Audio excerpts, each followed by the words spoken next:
Now on to our final question. I'm intrigued by your final chapter titled Modern Surveillance is Rubbish. Can you elaborate? Well, first of all, I suppose I should apologize for the domotic language. It's a reference to a Britpop album by Blur, which probably shows my age, but the reason I chose that as a title for the last chapter is because over the last 30 years of researching and writing about surveillance, I've become increasingly surprised at the amount of power we attribute to surveillance. The trouble is that history has shown that invariably surveillance fails to live up to the promises it makes about its ability to modify behavior or stop us from stepping out of line, that kind of thing. Surveillance is invariably a failure, or certainly it claims to be able to effect social control or to maximize productivity or to minimize deviancy, if you like. All those kinds of things tend to be exaggerated. Surveillance, yes, has some effects, but the effects are not as absolute and they're not as powerful as its advocates claim.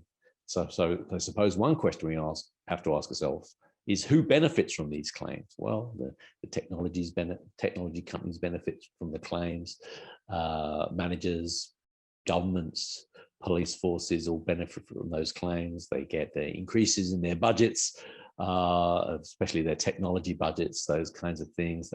Companies sell more tech, even power companies sell more electricity. So, spruiking surveillance as a cure to the latest social ill or the latest workplace productivity crisis, they're all very attractive.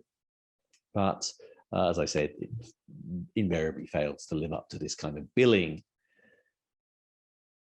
Very good example of that, I think, is something that we've all lived through recently, the pandemic. And here in Australia, the government introduced something called a COVID Safe app, which was an app which we downloaded on our mobile phones, and it was supposed to tell the government and the health authorities where we were and who we'd been in contact with and whether we'd been potentially exposed to COVID infection.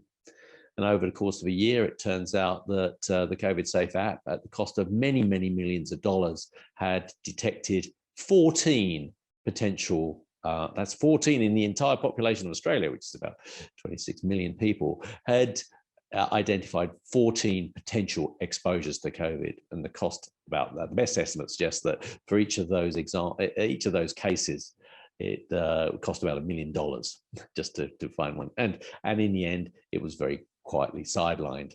And so here we are in Australia in 2021, and nobody's really talking about COVID Safe as a useful and effective response to the pandemic.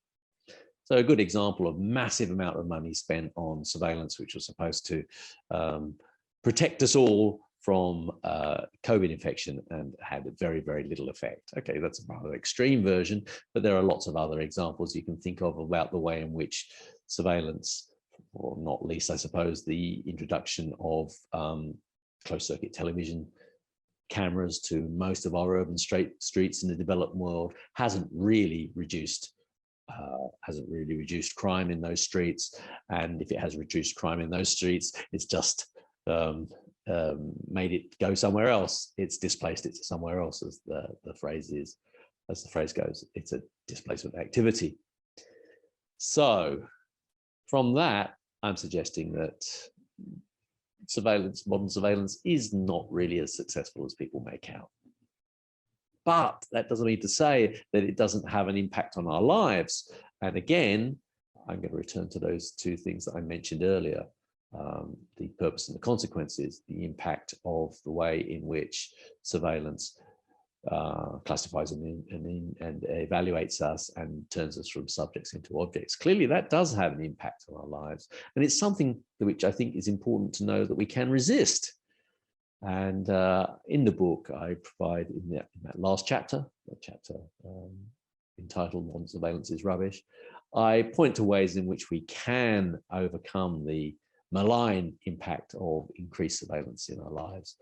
And the way I do that is through reconsidering very traditional concepts of both shame and privacy, the way that we can reclaim both the notion of privacy and enforce the notion of privacy, and the way also which we can rely on the concept of shame, a shame that is developed through socially negotiated expectations, what you might call mores or culture, the way in which shame can be rethought of as a way of bringing about not